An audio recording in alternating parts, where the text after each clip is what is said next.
In this video, we're going to take a look at a bolted joint and the ways in which that joint can fail. So here's the geometry of this tang-and Clevis joint, as it's called. We're going to try to analyze this for a 10,000 pound axial force. The Clevis is the portion that has two legs, and then the tang is the portion that fits within the Clevis and then is held together by a bolt or a pin. And we've got some dimensions here. The tang is 2 inches wide, 5/8 of an inch thick, and you can see that there's a hole for a 3/4 inch diameter bolt. And the Clevis also 2 inches wide. The legs are 3/8 of an inch thick each, and again bolted together with a 3/4 inch bolt. We'll assume some properties here. For the tang-and Clevis, we'll use a medium strength steel, 60,000 psi yield strength, and 35,000 psi shear strength. And for this bolt, a little bit higher strength steel, 3/4 inch diameter bolt with a yield strength of 120,000 psi and a shear strength of 70,000 psi. So, how could this joint fail? Well, one way would be if the bolt itself breaks. And so that would be through a shear failure, because the bolt does transfer the load through shear, and the shear stress, shear load here, V, would be half of the 10,000 pounds, because there are two interfaces where the bolt would fail, top and bottom. So we say that this bolt is in a condition of double shear. So the shear area would just be the area of the bolt, pi/4 times the diameter squared. And so the average shear stress within the bolt, V/A, you can see the calculations here, works out to a little over 11,000 psi. So the factor of safety for the bolt, we would take its shear strength, 70,000 psi, divided by the shear stress, and come up with a factor of safety of a little over 6. Okay, so that's one failure mode.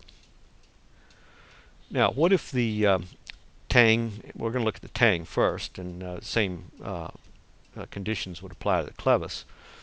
What if the tang is too narrow, not wide enough here? Then it's possible that the tang could fail in tension.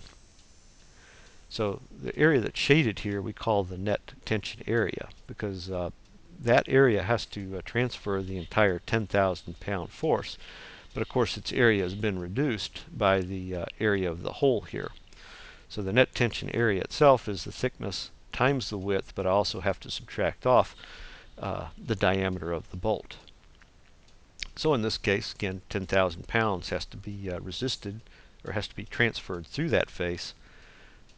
There's the net tension area, and so we come up with a stress of 12,800 psi. And comparing that to the yield strength of the tang material, we come up with a little lower factor of safety than we did for the bolt, a factor of safety of 4.7. Well, what if the bolt is placed too close to the edge of the tang? In this case, you can get the kind of failure that's a shear failure. It's called a shear-out failure. And again, we would see that the shear load, V, would be the same on both sides of this, so it would be 5,000 pounds. And the area of that would be the thickness of the tang times dE, which is the edge distance, the distance from the center of the hole out to the edge. Now in this case, we have shown a chamfer on the end of that, but we're ignoring that in this approximate analysis here. And so the average shear stress, V/A, comes out to be 5,820 psi.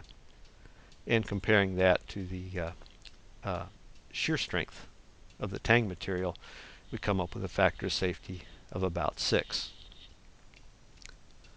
Finally, one other failure mode that we can have is if we consider the bolt. The bolt has to transfer load from the tang to the Clevis by direct bearing or direct contact between the two. So if we look at the forces that are acting on the bolt, the forces between the Clevis, the hole in the Clevis, and the bolt are going to be 5,000 pounds each on the two legs of the Clevis. And then a total of 10,000 pounds is going to be the force between the bolt and the bolt hole in the tang. So here's the area over which the contact occurs between the bolt and the tang. So we call that the contact area, or the area for the bearing stress. And while the stress or the force between the two is not necessarily uniform, we tend to approximate it that way and give it an effective bearing area of being just the thickness times the diameter of the hole. And so the bearing stress, 10,000 pounds, divided by the thickness times the diameter, gives us 21,300 psi.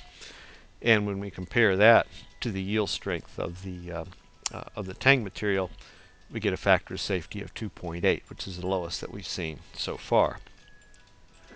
Now you can do the same kind of analysis with the Clevis, similar to the tang analysis, only that instead of the entire 10,000 pounds comes through the tang, there'll be 5,000 pounds each on each leg of the Clevis.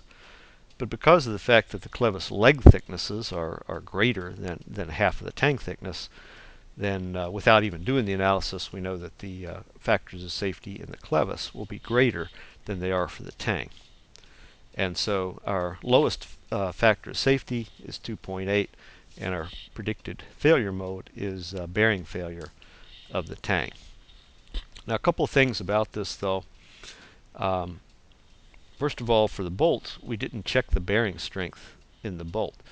If we have two members in contact, then the forces between the two are going to be the same. In this case, the bearing stress is going to be the same.